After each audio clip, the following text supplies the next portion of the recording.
आप सभी का हमारे इस यूट्यूब चैनल में स्वागत है फ्रेंड्स। आज के हम इस वीडियो में क्लास 10th साइंस का मोस्ट इम्पॉर्टेंट एमसीक्यू करने वाले हैं फ्रेंड्स। ये ऐसे प्रश्न हैं जो बोर्ड एग्जाम में हर साल पूछे जाते हैं। तो फ्रेंड्स, यदि आप चैनल पर नए हैं तो चैनल को सब्सक्राइब कर देना और वीडियो को पसंद आता है तो वीडियो को लाइक करना ना भूलें। फ्रेंड्स, यदि आप वीडियो को देखकर कमेंट कर देते हैं तो थोड़ा सा हमें खुशी होती कि आप लोगों को वीडियो अच्छा लगता है, इसलिए आप लाइक भी करते हैं। तो सब कुछ बकवास छोड़ के चलिए हम क्वेश्चन की तरफ देखते हैं। तो आर्सेनियक क्या, हमसे पूछा कि आर्सेनियक क्या है? धातु, फिर क्या है उपधातु, अधातु, मिश्र धातु। तो हमारा जो क्या है आर्सेनियक, तो आर्सेनियक क्या है? उपधातु हमारा क्या हो जाएगा? बी ऑप्शन सही हो जाएगा। फिर देखते हैं तीसरा, शुद्ध जल का पीएच मान होता है। पीएच का फुल फॉर्म क्या होता है? Power of hydrogen. तो उसमें कह रहा है कि शुद्ध जल का जो पीएच मान होता है वो क्या होता है? तो हमारा क्या होता है? 7। जो शुद्ध जल का पीएच मान होता है 7, ना ही 0 होता है, ना ही 14 होता है, ना ही 1 होता है। फिर देख लेते हैं तीसरा प्रश्न, निम्न में अम्लीय लवण फ्रेंड्स, ये जो क्वेश्चन है ये मोस्ट इंपॉर्टेंट, ये हर साल पूछा ही जाता है। देखिए क्या कहा प्रश्न में, निम्न में अम्लीय लवण है, ना ही हमारा NaCl है, ना ही हमारा Na2CO3 है, और ना ही हमारा क्या केसियन है, हमारा क्या है NaHSO4 है। फिर हम आगे देख लेते हैं, प्लास्टर ऑफ पेरिस में कितने अणु क्रिस्टल जल के होते हैं? मतलब करा जो प्लास्टर ऑफ पेरिस होता है उसमें जो जड़ होते हैं, मतलब उसमें जो जल होता है, जल के कितने अणु के क्रिस्टल जल के होते हैं? फिर देख लेते हैं हमारा आधा, फिर देखते हैं आधा, फिर हमारा 2, फिर 3, हमारा 4। तो हमारा क्या हो जाएगा? जो आधा होता है, ये तीनों ऑप्शन क्या हो जाएंगे? गलत। मतलब प्लास्टर ऑफ पेरिस का क्या सूत्र होता है? CaSO4 half H2SO। तो वही हमसे कह रहा है कि इसमें जो कितने अणु होते हैं जल के, तो क्या होता है हमारा? आधा, मतलब हाफ हो जाएगा। फिर देख लेते हैं सल्फ्यूरिक अम्ल में अम्लीय हाइड्रोजन परमाणुओं की संख्या होती है। हमसे क्या कह रहा है? सल्फ्यूरिक जो अम्ल होता है H2SO4 अम्लीय का हाइड्रोजन जो परमाणु की संख्या कितनी होती है?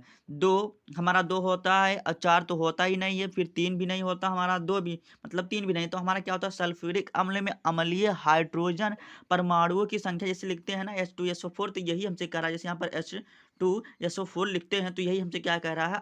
सल्फ्यूरिक अम्ल में अम्लीय हाइड्रोजन की संख्या कितना होती है? 2। फिर हम आगे देखते हैं प्रश्न की ओर। फिर यहाँ पर 6वां प्रश्न, माय डियर स्टूडेंट, पेयजल को जीवाणु रहित करने में प्रयोग किया जाता है। मतलब जो हमारा जल होता है जिसे इस प्रकार बोला जाए, समझ लीजिए शुद्ध करने के लिए, उसमें जीवाणु रहित करने के लिए किसका प्रयोग किया जाता है? CaCO मतलब ब्लीचिंग पाउडर का प्रयोग किया जाता है, या धावन सोडा का प्रयोग किया जाता है, या बेकिंग सोडा, या फिटकरी का। तो हमारा जो होता है पेयजल को जीवाणु रहित करने के लिए क्या करते हैं हम? CaCO2 गैस का प्रयोग करते हैं, ब्लीचिंग पाउडर का। ये तीनों ऑप्शन क्या हो जाएंगे? हमारा गलत हो जाएगा। फिर हम आगे देख लेते हैं, सल्फर डाइऑक्साइड का जलीय विलयन होता है। तो जो हमसे पूछ रहा है सल्फर डाइऑक्साइड होता है, उसका जलीय विलयन क्या होता है? क्षारीय होता है कि उदासीन होता है कि अम्लीय होता है कि क्या उभयधर्मी? तो हमारा क्या होता है? क्षारीय होता है। ये तीनों ऑप्शन क्या हो जाएंगे? हमारा गलत हो जाएगा। फिर हम आगे देख लेते हैं, जिंक चूर्ण पर तन सल्फ्यूरिक अम्ल की अधिक अभिक्रिया से गैस निकलती। फ्रेंड, ये जो प्रश्न है 8वां, ये मोस्ट इंपॉर्टेंट MCQ है। कह रहा है कि जिंक चूर्ण पर तन सल्फ्यूरिक अम्ल की अभिक्रिया से गैस निकलती है। तो यहाँ पर देखते हैं हमारा ये हाइड्रोजन है, फिर कि कार्बन डाइऑक्साइड होता है, फिर ऑक्सीजन होता है कि Cl2 होता है। तो हमारा क्या हो जाएगा? H2। मतलब क्या होता है? हाइड्रोजन गैस निकलता है जिंक पूर्ण पर जब तन सल्फ्यूरिक अम्ल की अपक्रिया कराई जाती है, मतलब गैस निकलता है, तो क्या होता है? हमारा H2 निकलता है। फिर देख लेते हैं फ्रेंड्स, ये 9वां प्रश्न, ये भी मोस्ट इंपॉर्टेंट, ये 2023 के बोर्ड एग्जाम में पूछा गया। इसमें क्या करना पड़ेगा? हमें मिलान करना पड़ेगा। तो प्लास्टर ऑफ पेरिस क्या होता है? मूर्ति के निर्माण में होता है। फिर कास्टिक जो सोडा होता है साबुन के निर्माण में होता है। फिर अब इतना करने के बाद हम क्या करेंगे फ्रेंड्स? हम फिर ऑप्शन में देखेंगे, ना कि टाइम बर्बाद करेंगे पूरा मिलाने। पूरे को मतलब हम नहीं मिलाने लगेंगे, इतना देखने का देखते हैं जो ऑप्शन में मैच करेगा हमारा वही राइट हो जाएगा। तो देखिए फ्रेंड्स, हमारा पहले का दूसरा था और दूसरे का पहला। देखिए यहाँ पर कहीं पर भी नहीं मिल रहा, तो यही क्या हो जाएगा? हमारा पहले का दूसरा और दूसरे का पहला, जो कि हमारा क्या हो जाएगा? चौथा ऑप्शन क्या हो जाएगा? सही हो जाएगा। इसी तरह फ्रेंड आपको दिमाग लगाना पड़ेगा बोर्ड एग्जाम में, ना कि आप पूरा मिलाने लग जाएंगे। पूरा मिलाने लग जाएंगे तो आपका टाइम वेस्ट होगा। तो इससे आपको टाइम भी मैनेज करना होगा। देखिए देखते हैं फिर अगला प्रश्न क्या है? 10वां प्रश्न, परावर्तनीय भट्ठी का प्रयोग किया जाता है। इसका मतलब किसका प्रयोग किया जाता है? निस्तापन में किया जाता है, एनोडिंग में किया जाता है, भर्जन में किया जाता है, या कैटिनेशन में किया जाता है? तो इसका प्रयोग किस में किया जाता है? निस्तापन में किया जाता है। किसका किया जाता है? निस्तापन में। फिर देखते हैं 11वां प्रश्न क्या है, फाफलेदार तांबे में कॉपर की मात्रा होती है। तो कॉपर की मात्रा कितनी होती है, 98% होती है कि 30% की 50% क्या होता है 95%। तो हमारा क्या होता है 98% होता है, ये 30% ना ही 50 ना ही 95% होता है। फिर आगे प्रश्न देखते हैं, पीतल है। फ्रेंड्स ये भी 2023 के बोर्ड एग्जाम में पूछा गया था। तो हमसे प्रश्न क्या कह रहा है, 12वां पीतल है। पीतल क्या है, धातु है, अधातु है, मिश्र धातु है, उपधातु है। तो पीतल हमारा क्या है, एक मिश्र धातु है। फिर हम आगे प्रश्न की ओर देखते हैं, कार्बन परमाणुओं की संयोजकता होती है। फ्रेंड आप किसी प्रश्न को तैयार कीजिए ना कीजिए, लेकिन इस प्रश्न को जरूर तैयार कर लीजिए, क्योंकि ये बोर्ड एग्जाम के पर्पज से मोस्ट इंपॉर्टेंट है। कह रहा है कि कार्बन परमाणुओं की जो संयोजकता होती कितनी होती है, ये हमारा क्या होता है 4, ना ही 3 होता है, ना ही 5 होता है, ना ही 2 होता है। फिर देख लेते हैं, निम्न में एल्कीन समूह है। तो एल्कीन समूह क्या होता है, जिसमें डबल बॉन्ड देखेंगे भैया, वही हमारा यहाँ पर देखिए ट्रिपल बॉन्ड, तो हमारा ये से ही गलत हो गया। फिर यहाँ पर देखिए ये भी हमारा एक बॉन्ड, तो ये भी यहाँ पर क्या थर्ड बॉन्ड, ये भी नहीं, सेकंड बॉन्ड वाला हमारा क्या हो जाएगा एल्कीन। फिर देखते हैं हम 15वें प्रश्न की ओर बढ़ते हैं। फिर देखिए फ्रेंड्स हमारा 15वां प्रश्न है कि प्रोपेनल है। इसमें से जो हमारा क्या है प्रोपेनल पूछ रहा है, इसमें से प्रोपेनल हमारा कौन है। देखिए फ्रेंड्स मैंने आपको 15 क्वेश्चन करा दिया, वो भी 6 मिनट में, ना कि मैं आपका टाइम वेस्ट कर रहा हूँ। फ्रेंड ये वीडियो पसंद आता तो लाइक करके ही जाना। फ्रेंड आप जब लाइक करते हैं तो यूट्यूब वाला इसको भी फेंकता है, मतलब वीडियो उसको क्या करता है अपना पब्लिश करता है। तो देखते हैं यहाँ पर C2H5 ये भी नहीं होगा, फिर C3H8 ये भी नहीं होगा, फिर C4H10 ये भी नहीं होगा। तो हमारा क्या होगा C3H6, वही हमारा क्या हो जाएगा प्रोपी क्या हो जाएगा, नल हो जाएगा। फिर CHO जो होता है ना वही।